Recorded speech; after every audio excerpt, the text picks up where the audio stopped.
Let's test some packs.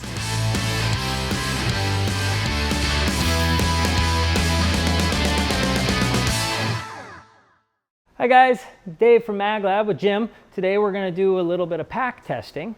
So come on over, we'll get started. Pack testing is kind of a fun one because what we want to do is make sure that when you're looking to buy a pack that you're going to get accurate information. So today we're looking at some of our whole product tests, meaning we're testing an actual prototype. Before we've gotten to this stage, we performed dozens of tests to look at fabrics, buckles, trims, etc., all the different components that make up your pack. So pack testing at REI starts with volume. The way we're going to do this is per an international standard called ASTM F2153. And what we're going to do is we're going to go through this pack and we're going to fill every little tiny pocket of it that can close with little balls. We're going to max it out till it's completely full, and then we're going to measure volume. This wasn't always a standard. This standard was created in 2001. Before that, people used to use all sorts of different things to measure the volume of the backpack. They would use dog food, ping pong balls, wadded up t-shirts, chunks of foam, beans, any sort of thing.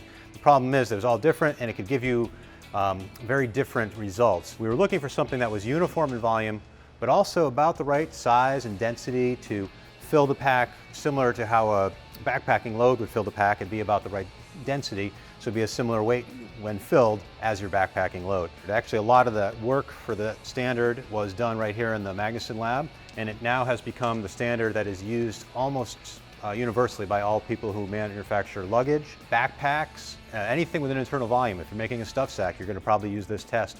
And it would also be comparable to another manufacturer if they're using the standard, so you really can do apples to apples comparison on the backpacks or luggage that you're buying.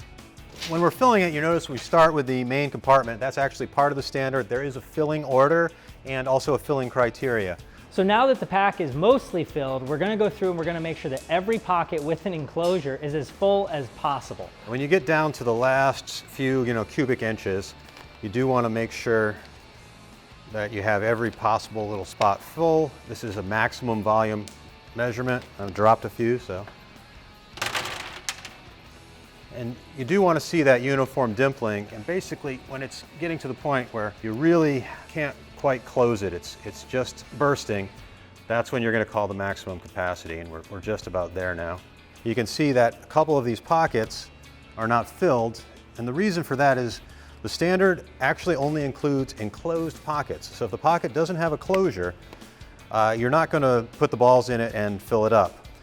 So now that the pack is totally 100% full, we're going to go ahead and we're going to dump all those balls into our calibrated cylinder. We're going to start with the pack body. So now that we've filled the pack completely, we're going to measure exactly how many balls were inside that pack. And there you have it. Now we'll repeat that same process for all the other pockets on the pack, and we'll come up with the total volume.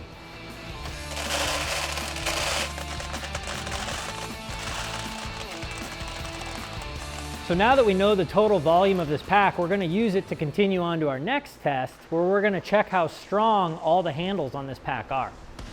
The way we're going to do this test is I'm going to hook this cool load cell up to our pack, and I'm going to lift it by every handle, and then we're going to go through and make sure nothing breaks. The reason we overload the pack so high and we lift it so slowly is because we're trying to control as many variables as we can. We know that when people are using the pack in the field, they're going to be taking big steps. That's going to put a kind of a G-force on the pack. They might have to pick their pack up when they're trying to load it up. They might be stuck under their buddy's pack when it's resting against a log. Who knows? But you might be yanking on some of these straps pretty hard. And what we're doing is we're overloading it, and then we lift really slowly, so we're not jerking it, but we're imparting similar forces.